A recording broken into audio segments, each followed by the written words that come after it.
Hello, it's time for another episode of Never Punt, Never Parlay, a college football show that talks about betting and value and a fun exercise in putting pen to paper to try and discuss and divine what's going to happen in the college football season. I am, of course, Parker Fleming, your host, and I have with me, as always, for this season, every Tuesday afternoon from now until the end of the regular season, and then perhaps beyond, my co-host and my friend, Douglas Farmer. Douglas, how is it going today? You know, it's going pretty well, Parker, and it's going pretty well for me in particular because we're going to delve into the conference I spend the most time following in the first place. The ACC is where we're starting today, and it's always more comfortable when you know the material. Like, I like to think I know the ACC. Yeah, absolutely. It did. We'll talk about the Conference USA at the end of this podcast too. And that felt a little bit like homework just because there's a lot of turnover, had to do a little research, but I'm glad to talk about both of them. Certainly glad for the opportunity to get the prep and to talk about it. We are, Douglas, of course, part of the Hammer Network, which is a network of content creators who talk about gaming and sports, and is a great place for you to get all sorts of information for all sorts of sports, all sorts of bets, everything there. And of course, we do share a YouTube channel with Hit the Books HQ, which is just a great college football show. They're giving out good plays and good info there as well. You subscribe on YouTube, you subscribe where you get podcasts, you get their show, you get our show. It's all in one. So make sure that you do that and you check that out. Douglas, without further ado, are you prepared to dive into the ACC and talk for a little bit? We should say the ACC and Notre Dame felt like the logical thing to do to put them in here. So we're gonna put Notre Dame here. I'm sure you'll have thoughts, being our resident Notre Dame expert. But yeah, let's go ahead and let's dive in to our first play. One I think that we are going to agree on. If you don't mind, I'll set us up, and then would love to hear your thoughts. The Never Punt, Never Parlay has taken North Carolina at under 8.5 minus 135 at BetMGM. Okay, I have to. Full disclosure, Douglas, I was out on them last year. Didn't love the defense. Didn't think they were going to do it, and they completely walloped that 7.5. But I'm doing it again. I'm a little skeptical. Why should we be under on North Carolina? Well, I'm curious, why didn't you love North Carolina's defense last year?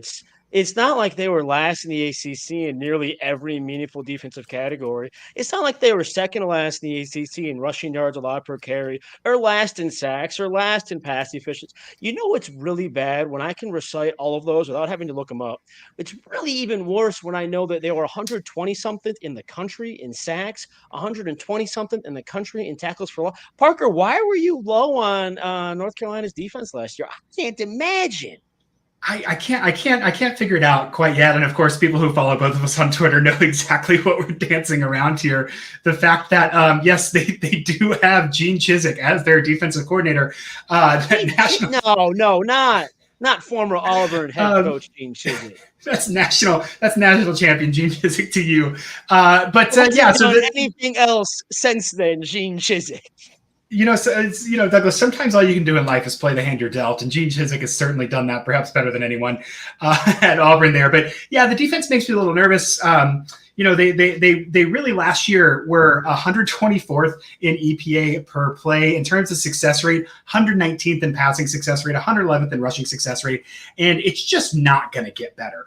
If you look at returning production for this year, North Carolina's returning production on defense, 68%, which is 47th. So again, we like to say that returning production is only as good as the production that is returning, and it's not very good. I think the defense was able to be floated by a very good offense last year, but you lose Josh Downs, who had over a third of your team targets 2 years in a row. He had a 30-plus target share in non-garbage time. Absolutely super versatile guy, absolute bailout option. And for as good as Drake May is, does the offense have the weapons to keep ahead of this defense? I don't think so.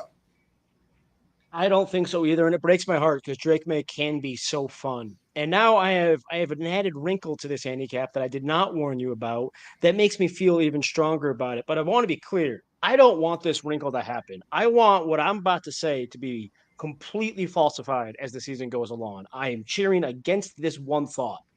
If Drake May sprains an ankle or tweaks a hammy or gets a blow to the ribs in October after North Carolina has lost a game or two, is he going to come back and play in November? And you look at the opening of the schedule, they don't have a build into the season. It's South Carolina, Appalachian State, Minnesota, Pittsburgh. Right out of the gates, they're going to be tested. They've got Miami in game number 6. Miami is one of the better defensive lines in the country. Part of my I am low on North Carolina's defense. I think their offense is going to take a step back. But part of my under North Carolina play here is the thought that if Drake May tweaks a hammy first week of November, he's a top 2, top 3 NFL draft pick. Is he really going to come back on an 8-2 team with already no chance at a ACC title? At that point, you really feel even better about it. I don't want that to happen. I want Drake May to be healthy and a Heisman winner because he's that much fun. But you have to think about that possibility because this is a team that is so dependent on literally one player. Yeah, absolutely. And even if you're going to talk about depth in that sense, which again, of course, the injury conversation is only about depth. But Jacoby Criswell transferred to Arkansas, so even a backup, who pretty confident backup, but he's out. A lot of turnover there. The defense isn't very good. I really, and that schedule, that body blow schedule to start, man. South Carolina starting out is a heck of a schedule, followed by App State, and then Minnesota. Minnesota's no walk in the park there either. There's really not a lot of breathing room on the schedule. And they finish with, Clemson and NC State. Pretty rough deal here. I'm going to say that the defense is just too thin. I'm going to go ahead and take this under 8.5 for North Carolina, and you're going to join me in it as well. So a dour note to start our totals in the ACC. Here we are taking the under. I'm not going to make it much better with my play for myself. I am with you on North Carolina. It's a full play for me, but then I have another one here that is more just me, and it's another under, and it's somewhat quarterback based. I am taking Wake Forest under 6.5, available at neg 130 at Circa Sports. I have enjoyed Wake Forest football for the last 6 years. Maybe it goes back to 2017. John Walford was a lot of fun, if underrated. It's just going to start to fall apart. Now, this is a risk for me, and this is something that everybody should keep in mind when they're betting win totals or futures. They start to become interconnected. I already have a Vanderbilt overplay. Later, we're going to talk about Notre Dame and former Wake Forest quarterback Sam Hartman. Not only is he former Wake Forest quarterback Sam Hartman, he's future Wake Forest opponent Sam Hartman this November. So when you start playing these teams with different win totals that play each other, you're kind of hoping to thread a needle. If you're off on one handicap, it can really skew 2 or 3 plays. That said, the flip side of that is it can, if you get it right, you can go 3-0 based on one handicap. This is just, it's time for Wake Forest to start to fall off. Without Sam Hartman, their greatest strength is going to be wasted. They still have very good receivers. And no offense to Mitch Griffiths, it's just time. He's not anywhere near as good as Sam Hartman, and it's going to show. Parker, earlier this week, you advocated for a piece of gambling 101, which is at-home win totals. You go to each team and each game and say, the Wake Forest Elon, Wake Forest gets 1.0 wins. Wake Forest Vanderbilt, Wake Forest gets 0.7 wins. I do it very rough just so I'm not relying entirely on somebody else's numbers. I'm curious what your number is on Wake Forest when you do that at home. Yeah, full disclaimer, if you follow me on Twitter, you see the projected game scores that they're going to use little in-season data and all that. This is not based on that. Those don't come out until a little bit later. But right now, I do kind of have a heuristic I use as well. I'm at 6.2. I landed at 5.8. Yeah, so that's the same. That's not significant difference for me. Can I talk you into Wake Forest for a second? Could I just potentially? The Notre Dame fan in you is gonna hate this. Okay. There's no Notre Dame fan in me. Sam Hartman. led the nation in yards, in air yards last season. So air yards is, of course, you throw it from the line of scrimmage to where the receiver catches it. But in terms of yards after the catch, he was like 42nd out of qualifying quarterbacks. Not a lot of yards after catch. And if you look at what he threw to last year, A.T. Perry, Jakari Robertson, Taylor Morin, Donald Stewart, Keyshawn Williams all had 35 or more catches. Wide and diverse wide receiver room, pretty good defensive line, not a lot of yards after catch. The dude was just chucking it up to dudes. Maybe there's some kind of clawfence system that really says, look, it's very simple. All you do, you stick the ball in the running back's hand, you either chuck it or you hand it to the running back, and we're going to get some yards. If you're talking yourself into Wake Forest, I think you believe that. Do I believe that? Not 100%, but I think it's worth saying out loud that that's the reason I don't have Wake Forest as an under here. Is do I trust Dave Clawson's offense? I think I do. Looking at their returning production this year, 52nd overall, 46% on offense, 117. Of course, losing Hartman and A.T. Perry is going to just absolutely haul that out. But on defense, 75th. So there's a lot of uncertainty. I certainly understand the over. I'm a little shy just because what if the system really does work? You understand the under. I want to clarify. I'm on the under 6.5.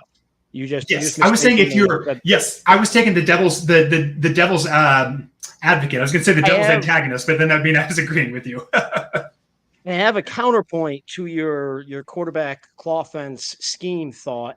In close games, it starts to become more about the player, less about the scheme.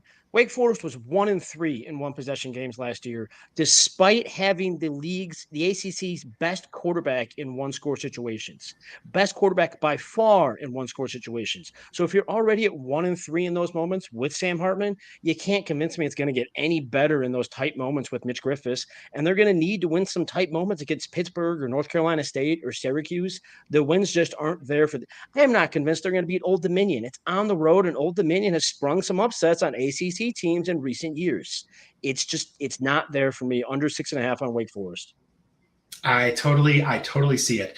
I'm gonna say my flyer because I have that, and then we have a future. And so when I mention my flyer here, I do want to mention I shopped around a little bit, looking at some different lines, and I think that the value here came from shopping around. If you want to be an intelligent gambler, if you want to bet responsibly and increase your odds of making profit here, you can go ahead and scan that code in the bottom. I do this every time. That's my right, your left, in the bottom of the corner there. That's going to take you a link to sign up to some to different sports books. It's really important to have accounts at different sports books to shop lines to make sure you're getting the best markets. You do that through BetStamp there. Just a little kickback to BetStamp. It's not based on whether you win or not, just whether you just whether you sign up. So here is what we say. We shop around. We use tools like this just signing up at different sports books is going to help you find the best odds. So I shopped on this play. I think you agree on this flyer. Let's go ahead and talk about it. We're going to stay in the state of North Carolina. NC State plus 2,500 at DraftKings is going to be the play that we're going to make for for our flyer. This is, again, not going to count on a record, not going to dunk anyone here. I'm just saying, hey, at this price, I'm kind of interested. Douglas, I went through and calculated the VIG free odds because that's a big thing for me, looking at that based on the Circa openers, and then I looked at the DraftKings openers. So Circa's implied odds for NC State to win the division, win the conference opening were 5.18%. VIG free here at DraftKings, it's 3.2. So a little bit of an increase there. Circa thinks is a little more likely than that price. NC State has not met its ceiling multiple times in the last couple of seasons, but their floor has been relatively high. I think looking at the way the schedule breaks and look at kind of the boring consistency of NC State, I think this is worth a flyer at those odds. I agree with you. Obviously, we came to this individually, but first I want to go back to your implied odds and your VIG free to give that a little bit of an explanation for folks. Correct me where I get the process wrong here, Parker. I'm going to dumb it down to my level. Effectively, we look at Circa Sports as the smartest, the sharpest college football. And we take those odds and we say, this is what is implied by a number that Circa has. And for reference, Circa lists North Carolina State to win the ACC at 16-1. So as soon as we see somewhere else with much higher odds, 25-1 at DraftKings, that's where you start to see, okay, so we have our implied odds, our VIG free, but there's something better out there. Am I reading this correctly?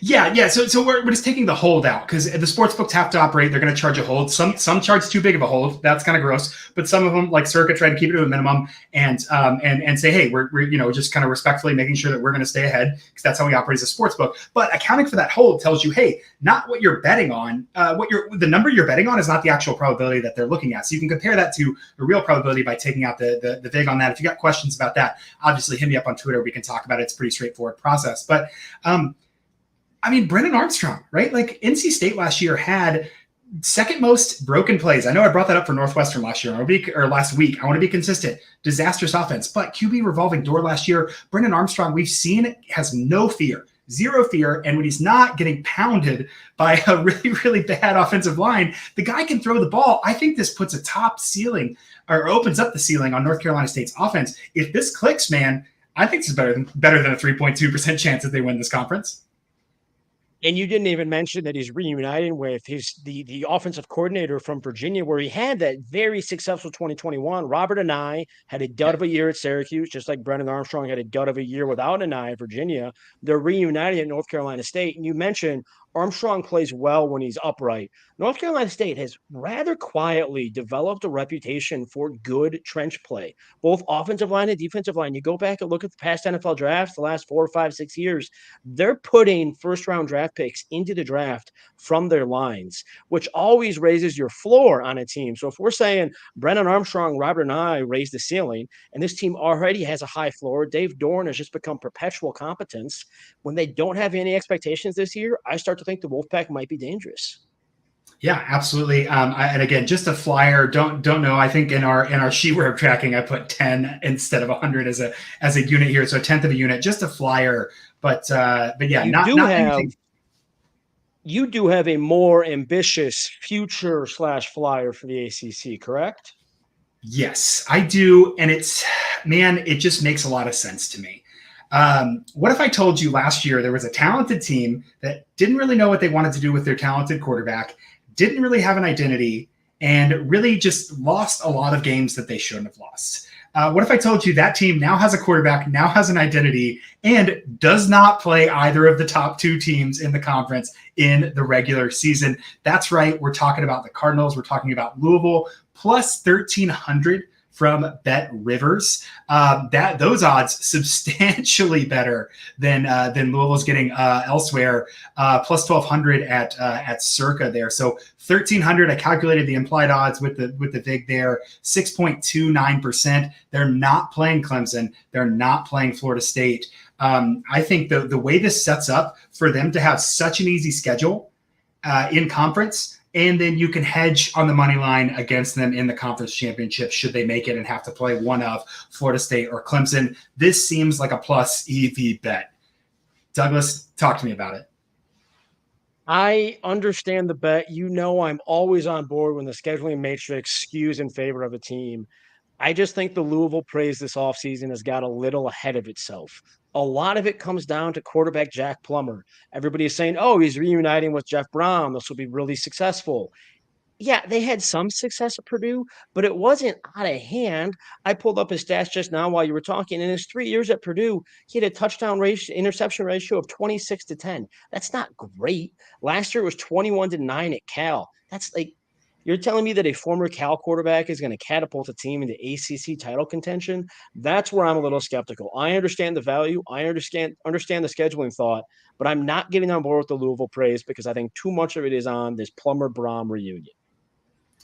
Yeah, and you have to believe a little bit in the talent. You have to believe a little bit in the returning production. They're 56 per, not the returning production. Looked at the wrong note. Don't believe in the returning production. Believe in the Braum renaissance. Believe that he can have a high-volume offense, and believe that defense could be a little bit dirtier than I think people are prepared for there. I think Louisville has some of these market fundamentals with the turnover to say we're going to have a more solid foundation. Last season, 17th on defense, 96th on offense in EPA per play. With Jeff Brohm, that's almost certainly going to be a top 50 unit. Louisville, easy schedule. They get through. They're able to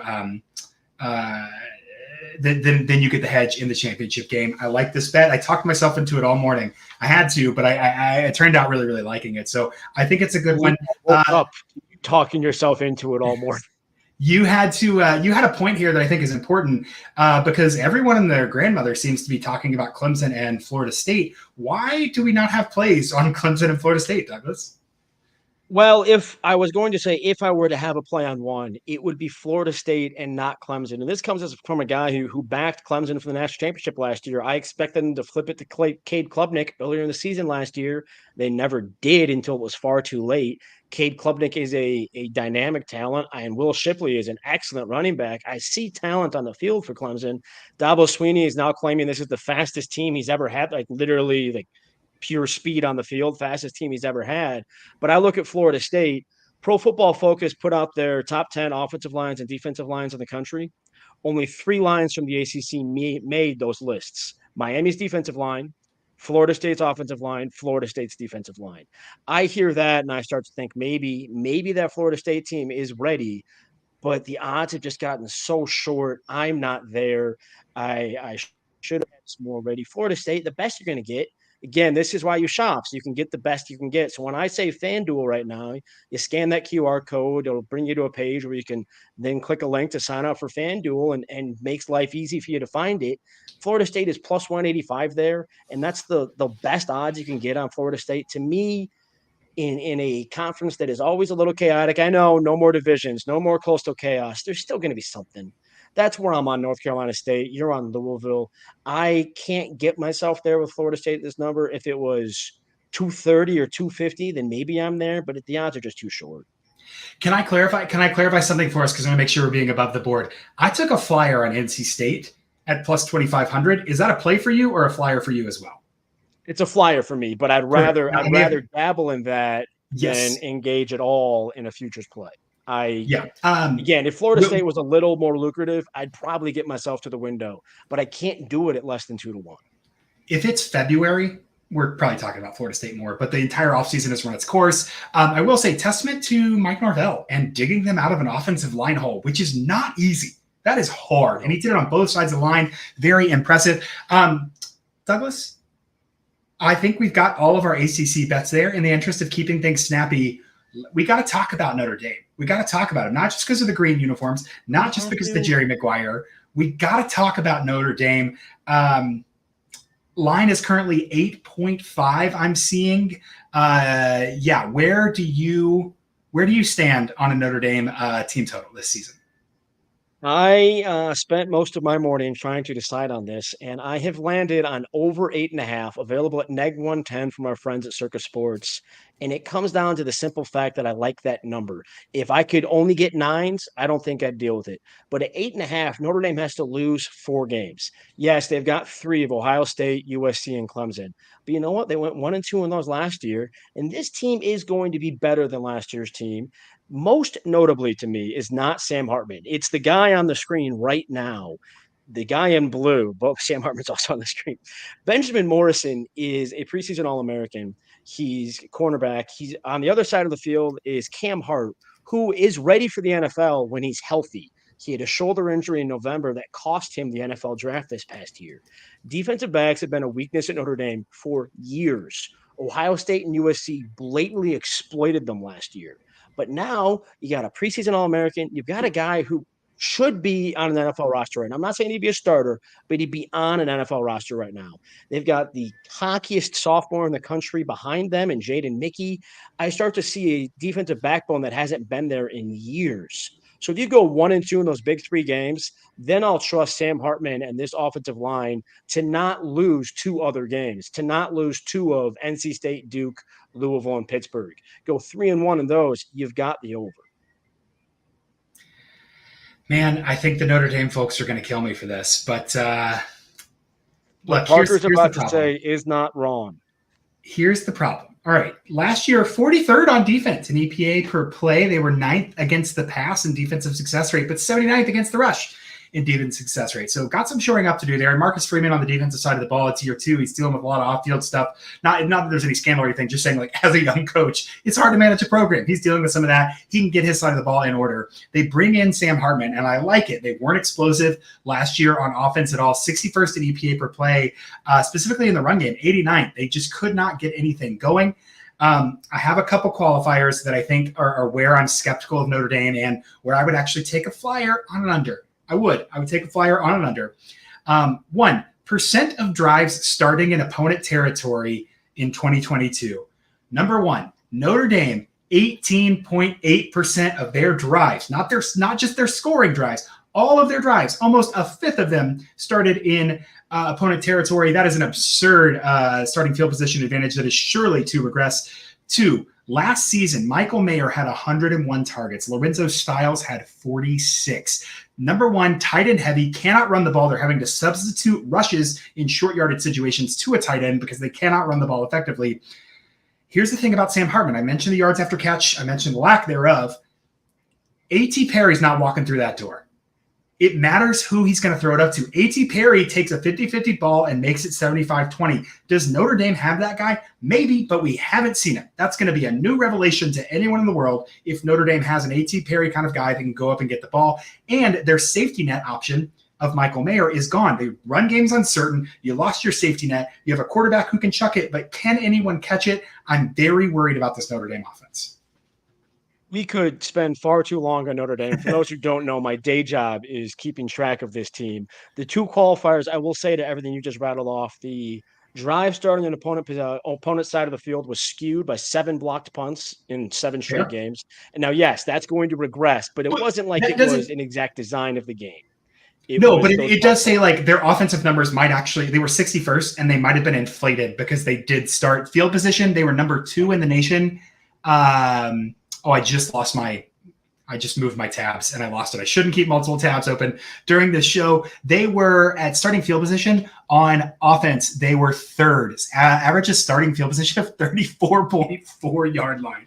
That's absurd. That's absolutely absurd. The other piece I wanna make sure we say is the run game is uncertain. That was because the pass game was such junk that opponents could load the box. Absolutely. Audric Estime, Parker, you like to point out Braylon Allen's weightlifting numbers. You have not seen Audric Estime's build lately, have you? I know. I need an update there. Yeah. Bulls in China shops are smaller than Audric Estime at this point. He's got a very strong offensive line. So the run game uncertain. No, it's the pass game last year was a problem because they had Drew Pine at quarterback. The run game was never uncertain. So now with Sam Hartman at quarterback, A.T. Perry or not, and you're right, believe it when we see it with these receivers. If a receiver shows up on a fall Saturday, then we can believe it. But it wasn't that the run game was uncertain. It was that the quarterback was a liability and that damaged the run game. Absolutely affects the general equilibrium. Yes. And that's where we could go far too long on Notre Dame, and we shouldn't because we have other things to discuss. We have other things to discuss like Circus Sports, Parker. You and I are going to make a trip out there in a few weeks because those folks do everything, including offer $14 million in guaranteed prizes for 2 NFL contests this year. One, the Circa Million has $6 million in guaranteed prizes. Might end up more than that. That's just a pick the spread every week NFL competition. And then there are the Circa Survivor with $8 million guaranteed. Again, could end up more than that. That's pick one team each week to win. Last person standing wins the $8 million. Those lineups are by September 9th. NFL, you get an extra week or 2 compared to us in the college football world. But that is all from Circa Sports, $14 million guaranteed. And every time I say that, I'm like, man, Circa's not messing around. I'm hoping they spoil us a little bit when we're there. If they're offering $14 million to the NFL folks, maybe we can get a drink ticket or 2. And while we're getting those drink tickets or 2, we'll end up delving into a conversation that I don't mean to not Conference USA, but sometimes I feel like I need a drink to keep talking about Conference USA, partly because there's such changeover in that league this year. I have to try to remind myself who's in and who's out. And here's where we're going to, I believe, throw up a list of just who left the conference last season and who's joining the conference this year. They lost six conference members, and they bring in 4, including 2 former FCS schools. Jacksonville State and Sam Houston State are making the jump up from the FCS. Liberty and New Mexico State were independents a year ago. What's important to remember about these 4 newcomers is Jacksonville State and Sam Houston State cannot win the conference or go to a bowl game. It's not that they're not good enough. They're just not allowed to. They also probably aren't good enough. That's important to remember with Conference USA, a 9-member league with only 7 members available for the conference championship game. And that's where, Parker, it gets a little fluky, if you will, trying to handicap this, because there's only 7 teams that we can bet on for futures. And the odds would say only 2 of them are contenders. But before we get to the futures, you went with one of the contenders as a win total play right out of the gates. I was a little surprised to see it because I have some just broad strokes questions about that team. Yeah, so I'm going to go ahead and I'm going to believe I was going to mention the caliber of the coaches coming in there. Those 4 there. And I think that's interesting. CJ, I'm going to say Keene, but that's not his last name. It's Sam Houston. You got Jerry Kill at New Mexico State. You've got Rich Rod at Jacksonville State, and you've got Jamie Chadwell from Coastal Carolina taking over at Liberty. That's my play right here. Liberty over 8.5. You can get that at 130 at BetMGM right now, I believe. This is super interesting to me, and it's really an argument about scheme. Okay, I love our Chanticleers. Don't get me wrong. When the guys in teal are out there running an offense that is mostly making opposing defenses say, "What the hell is happening?" It is so fun, and I love it. I am trusting that.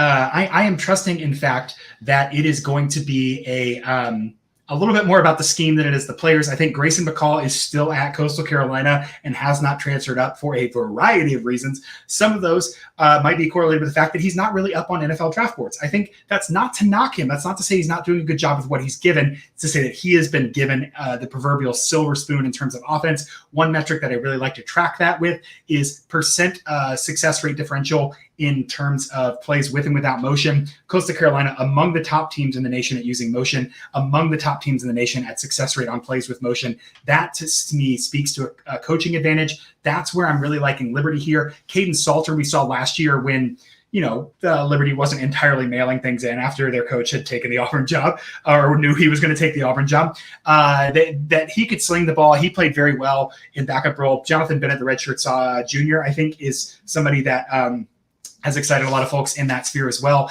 I think that the Liberty offense is going to be very good. The returning production does worry me a little bit, but again, you've got a coaching edge, and they should be favored in all but 3 games, I believe. And if you look at the breakdown here, they get a good start and a good non-con. Bowling Green and Buffalo, 2 MAC teams in their non-con, as well as UMass later on.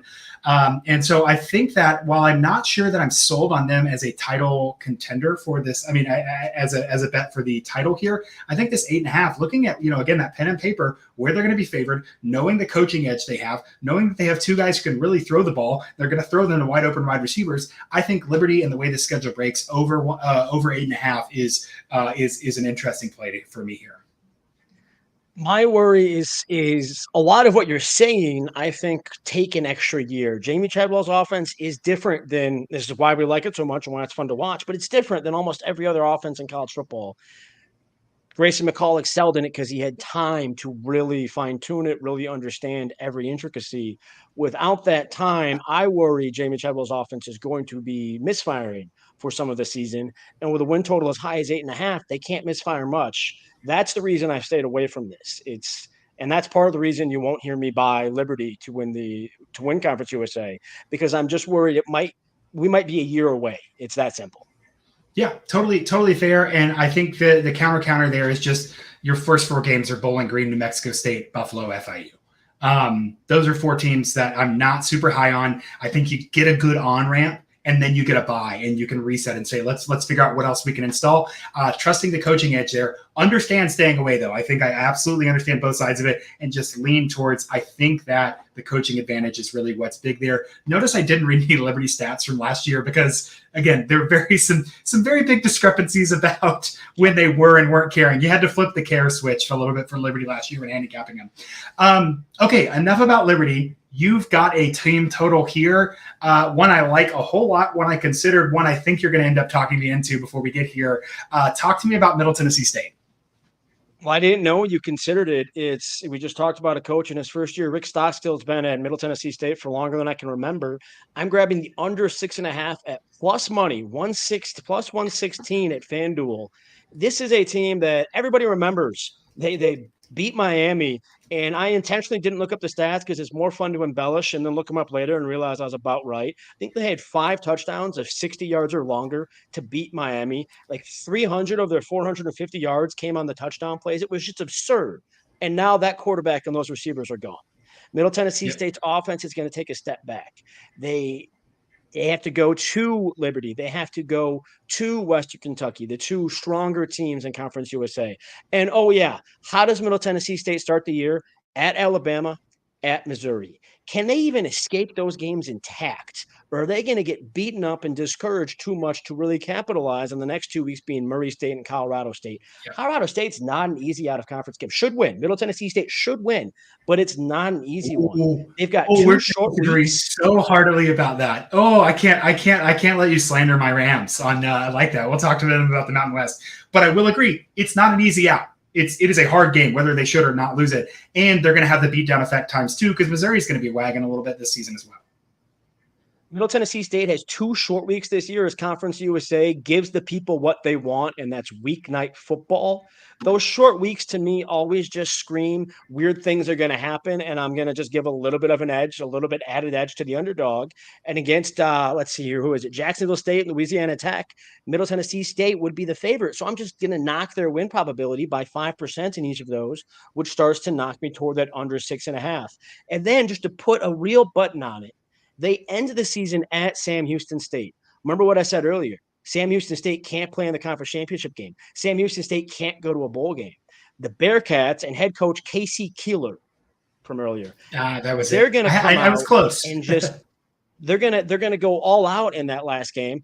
Sam Houston State going to win that? Probably not, but its win probability should be juiced up a little bit, just given that circumstance, that situational spot of Middle Tennessee State might be sitting at 6 wins and not really care. Sam Houston State's going to want to end their season on a good note at home. And I can get that under 6.5 at plus money. That's what got me across the finish line, seeing the season ended at Sam Houston State. And it's at, not even in Murfreesboro, at Sam Houston State.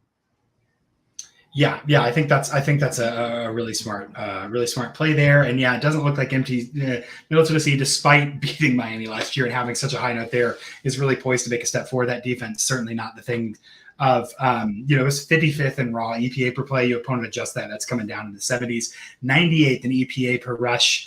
Last season for Middle Tennessee State's offense, just not good at all. And I think that's a pretty reasonable play. I like that one a whole lot. I'm going to take a flyer. I think we're gonna alternate here because I have a flyer. I don't have a future. You don't have a flyer, but you do have a future. So maybe you're a little bolder than I, making this an actual future than a flyer. But again, very small unit here. Not really going to talk about this on my record, but just going to say, what if? What if Rich Rod is like one of the best football coaches in the country? Off-field issues aside, I think that there's a pedigree for the man having success in multiple areas. Logan Smothers, not an awful quarterback, certainly should be towards the top of the Conference USA in terms of raw ability, and we can see if Rich Rod can develop him if the offense is innovated. They're obviously going to be troubled with the trenches. That's just hard regardless of who you are when you're moving up here. But the total is 4.5.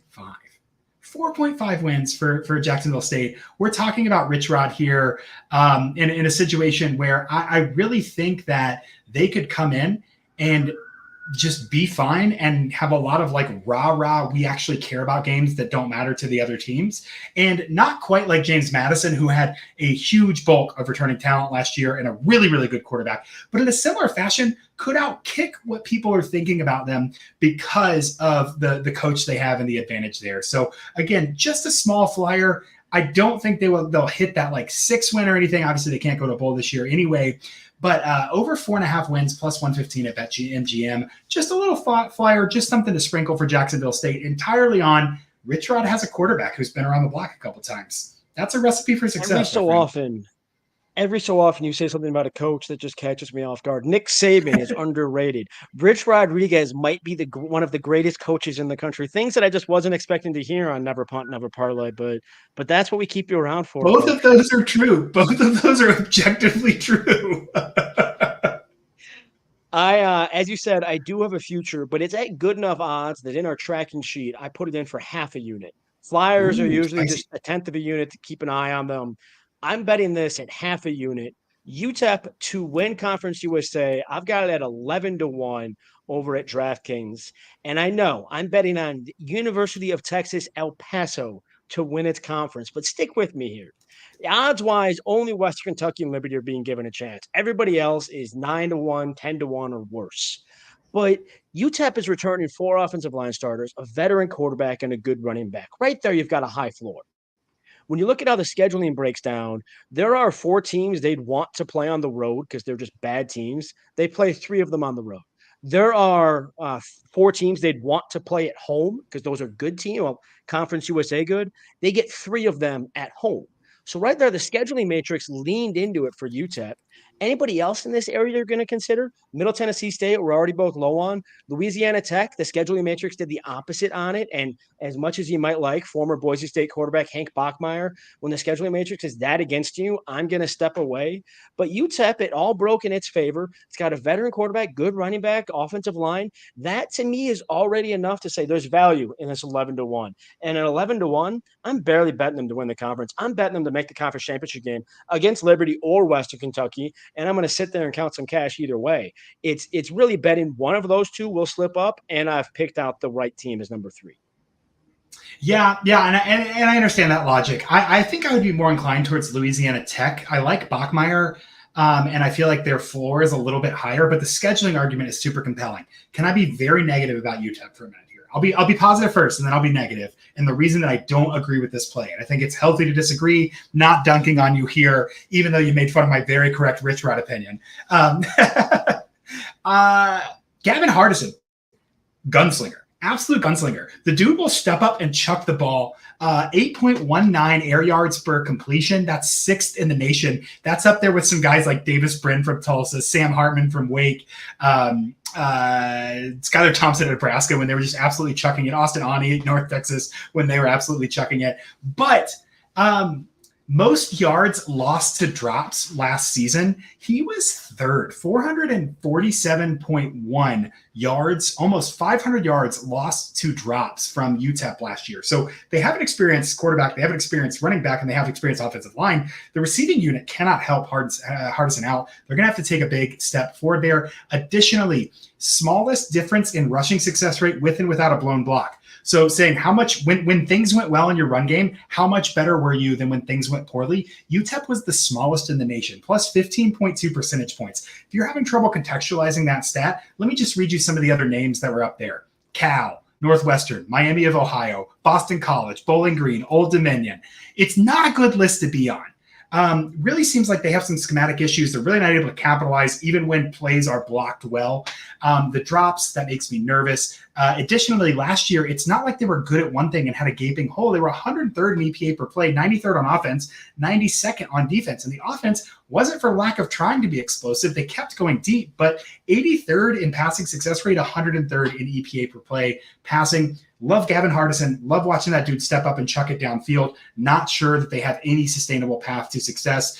The scheduling is there. I would trust Louisiana Tech a little bit more, but let me tell you, I don't trust Louisiana Tech very much. That's why I'm not going to have a future in this conference. I'm just going to say I disagree with Douglas's play.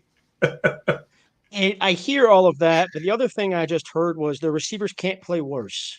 And you say it was 93rd and 92nd, I think, in EPA offense, EPA defense. Those are decent numbers for Conference USA teams. Saying they got to finish in the 70s, high 80s is fine.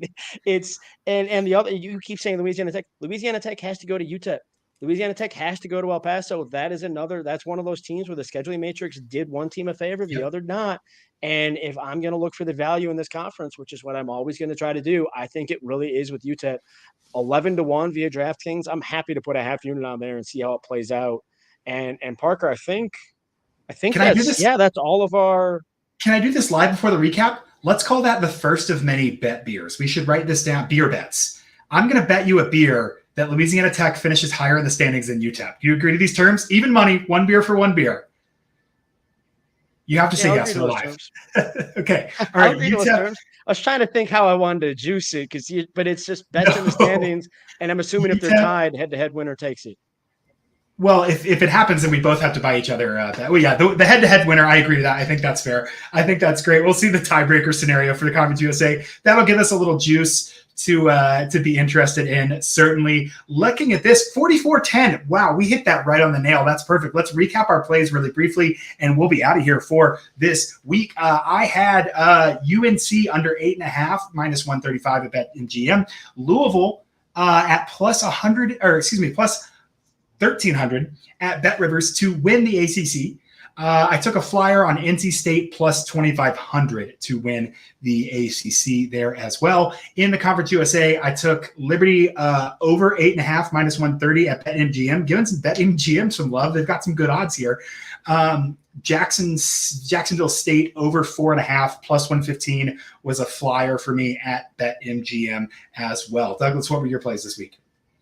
To finish up this week of Never Punt, Never Parlay, part of the Hammer Betting Network, I went with Wake Forest under 6.5, neg 130 via Circus Sports. I joined you on under 8.5, North Carolina. Use the BetMGM, as you said. It's nice to see us agree on something that easy. And then I took a flyer with you as well on North Carolina State, 25-1 to win the ACC. We avoided any committed futures in the ACC because the value is just not there for us. I am betting Notre Dame over 8.5 wins this year, neg 110 via Circus Sports. And then to Conference USA, I'm under 6.5 wins for Middle Tennessee State, positive value via FanDuel. And I'm going to throw half a unit, somewhere between a future and a flyer, on UTEP to win Conference USA at 11-1. And then when they win Conference USA, that 11-1 will also become 11-1 and a beer from Parker because he insisted that Louisiana Tech would beat UTEP.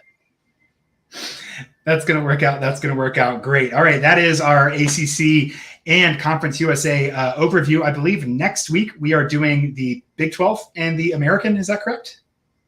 And we're also going to probably, if we have any bets on Army, UConn, or UMass, that's what we'll fold them in. We'll throw the independents in there. AAC. With Navy and the AAC, it makes sense to discuss Army. And what else are we going to discuss? Connecticut and Massachusetts. Well, no, we're discussing the Big 12. We should discuss UConn. Yeah, who knows? Who knows by this time next week who the hell is going to be in that conference? We'll cross that bridge when we get there. This has been Never Punt, Never Parlay, part of the Hammer Network, sharing a YouTube channel with Hit the Books HQ. Make sure you sign up with the QR code at the sports books through BetStamp. Make sure you find the best odds, and best of luck. We'll be back next week.